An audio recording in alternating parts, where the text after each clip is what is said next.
meron pa bang dapat irita sa kanya? Mas gusto ko pa rin sa kanya yung natural niya na look kasi pogi-pogi na from the very start. Pero siyempre kailangan natin i-enhance yung beauty niya kasi alam mo naman national baby, right? So, mas maganda na yung okay yung look niya. Diwata, ano masabi mo? Dahil kasi nakakasama mo na si Coco Martin na talagang ano. Bilang na. Oo. Siyempre, di ba nakakatuwa kasi sino ba naman ako paano makasama yung mga artista? Very proud. Siyempre, di ba, ang hirap pa yung pasukin yung larangan ng showbiz. Tapos nabigyan ako ng chance. Kaya siyempre masaya yung feelings. Kasi hindi lahat ng tao, mausap mo, hindi lahat ng tao nabibigyan ng chance para makapagtrabaho sa showbiz. So para sa akin, hindi ko naman yung pinangarap nangyari. So di ba, hindi ko naging proud. Lahat ng kakilala ko, siyempre proud. Maliban na lang sa mga basher. Diwata. Ito pala sa personal. Diwata, pasabi kay Coco, ano? Basher was always there. Yes. Kapag pinababa ka, lalo kang umaangat. That's a reality. Basher is always watching. Ito, Diwata. Personal. Kakaroon ba tayo? Regular viewers. May crush ba tayo kiko? Ako personally, Yes. hindi lang crush. Patay na patay ako. Frank ka talaga. Pero Diwata, open ka naman na gawing pelikula yung buhay mo. Yes, why not? Kung mangyayari, di ba? Opportunity yan eh, bakit hindi? Exposure. Napakaganda. Sino gaganap ng Diwata? Sino gaganap? Come at once. Pwede, kung walang gusto gumanap, pwede man ako na lang. Paano kung kailangan ng may gaganap na bata pa, sino pa yung naisip mo? Maraming bata na pag-alagala sa kalsada, mabuha tayo. Ayaw mo ba yung si Aura? Si Aura, Brigilla. Naisip ko eh. Pwede rin. Pero in dalaging din na yon, pero dapat meron pang mas younger. Saka kung sakali kaya Diwata, sinong direktor kaya ang Kahit sino naman, kahit di ba? Siyempre, Coco ako kasi Martin. Coco Martin para si Yes, para yung Pwede. actingan eh. Di ba nga? Simple katak. Yes, very natural and very talagang very ano ba tawag yung pass? Ikaw naman. Very yung powerful. Yes, very powerful. Ma'am, kumusta mo naman kami? Mangungumusta kami dun sa regarding naman kay Ivana. So, paano naman namin malalaman yung pagiging ugali ni Ivana sa mga shoot? Iba na, this is my second time with her na nakasama kasi alam naman natin lahat na nasa probinsyano din siya. But then, sandali lang yung role niya eh, kasi nag-end na yung ni Eddie Garcia since siya yung leading lady. So nagtapos din agad doon. Tapos hindi naman natin akalain na from this sa sa moment na to, kukunin din siya ulit ito as leading lady. So siguro discipline talaga nila yan. At saka yung, siyempre kung sino pa yung mga sikat ngayon, yun talaga ang mag-poposto. Okay naman siya kasama, sobrang bait, sobrang nakikisama sa lahat ng tao, sa mga crew, lahat. Oo, Masaya, totoo yan. masayang kasama, di ba? Wala kang pangilagan sa kanya. Totoo yan. Yan ang Ikaw, Diwata. iba. Yun talaga. Yes.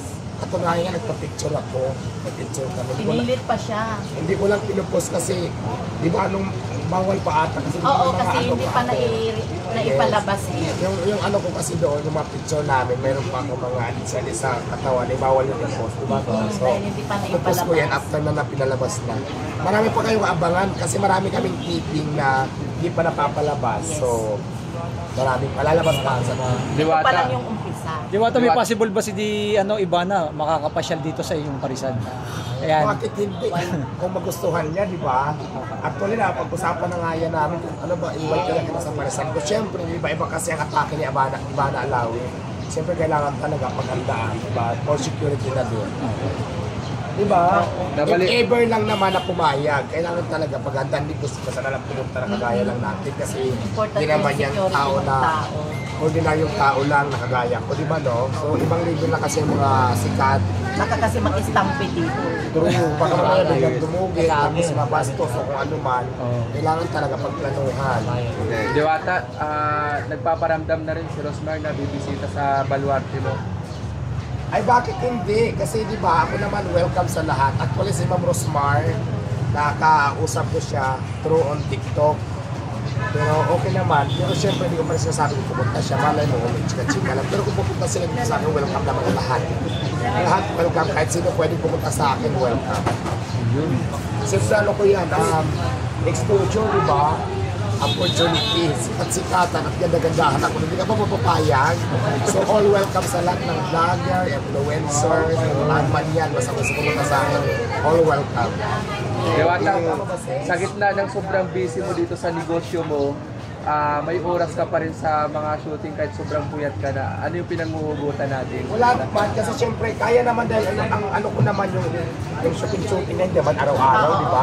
Katulad yan, week na wala pa tayo. So, Ang regular kasi Oo. MWF, Oo. pero sometimes naman may ano din nawala siya. oh, sa- pero siyempre, yung MWM na hindi naman nasusunod Oo. minsan, di ba? Kasi, at saka hindi ko naman napahabayaan yung tindahan kasi siyempre mas priority yan sa akin. At siyempre, sila ba naman tatanggi sa showbiz, di ba? Exposure ko yan. Yes, at saka once in At saka maganda ako doon, di ba? Nagtaba ako. Walang pupunta dyan. Di ba nga? Diwata, about doon pala sa sabi mong welcome lahat ng mga social media influencer. Ang daming issue ngayon patungkol doon sa mga girian ng mga parating sumusuporta dito sa iyo. At yung iba naman na hindi na share. Sa mga Basher kirian the kasi vlogger. dyan, sa mga lahat ng vlogger, out na ako doon, basta ako welcome kayong lahat. Kung ano man yung pinagtatalunan nyo, ayusin nyo na lang. At saka welcome lahat kayo, welcome kahit sino. Sabi ko kahit nga basher welcome sa akin Lahat welcome. Kasi sponsor ko yan, i-arty pa ba ako? Whether vlogger man yan o vlogger man yan. Pero di ba, sabi ko doon sa mga basher na nagpanggap na concern ko, no? Kung concern ka, sabihin mo sa akin personal, huwag ka muna tumalak sa social media. Ano ba ang dapat kong i-improve kung talagang gusto mong tulungan ako? Di ba? Bago ka pumunta, bago ka maging palaka sa social media. Kasi ang pinapunta ko is, gusto mo pang ma-improve, kailangan ko ng ang tawag dito, ng mga feedback ng customer kasi concerned ka para ma-improve ko pa. Kung talagang concerned ka, gusto mo ma-improve, bago ka kumukak, bago ka maging palaka sa social media, sabihin mo muna sa akin, bulungan mo muna ako, Diwata, kailangan mong ayusin ko. Ito yung may problema ko. Pero kung sasabihin mo, una kang kumukak sa social media, tapos sabihin mo, concerned ka, hindi ako naniniwala sa'yo. Hindi ka concerned, gusto mong ma-down ako, ibas ako. Yun yun. Yes. Tama? Tama. Thank Kumbaga you. ikaw, parang walang maliit malaki sa'yo. Kasi ang pantay. yes, ang pinupoint kasi is, meron ako nakitang kumukak babaeng naging palaka, hindi lang isa, 3, 4 na ata. Ang pinupoint is maging concern para ma-improve ko pa. Kailangan daw ang feedback nila mali yun. Oo, nandun tayo, kailangan ko yun. Feedback, honestly, yun ang customer, kung totoo man yun, yung sinasabi ko. Pero, ang pinupoint ko is, yung concern mo, ibulong mo sa akin, hindi dapat para ipahiya ako. Ako yung may-ari Kung talagang concerned ka, yun yung pinupoint ko. Diba? Dapat i-personal mo na. Kung concerned ka, hindi para magpasikat ka. Yun, diba? Tsaka ang kaganda dito kay Diwata, simula umpisa ng pagsama sa kanya ng mga content creator hanggang lumaki si Diwata, hindi nagbabago yung pagkilala niya sa mga content creator. Tulad yan, ayaw ko nga sana magsalita sa mga interview ngayon kasi di ba napansin nyo naman, pati boses ko siguro busy na, nawawala na yung boses ko, kailangan ko rin siyang ipahinga. Pero sige, kasi minsan talaga pag busy, di ba sinasabi ko naman may time para sa picture, may time sa interview.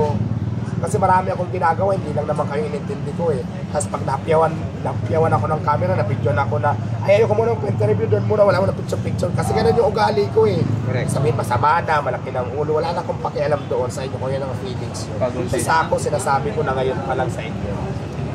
Thank you. Thank you. Thank you, Diwala. Okay guys, kailangan naman pahinga.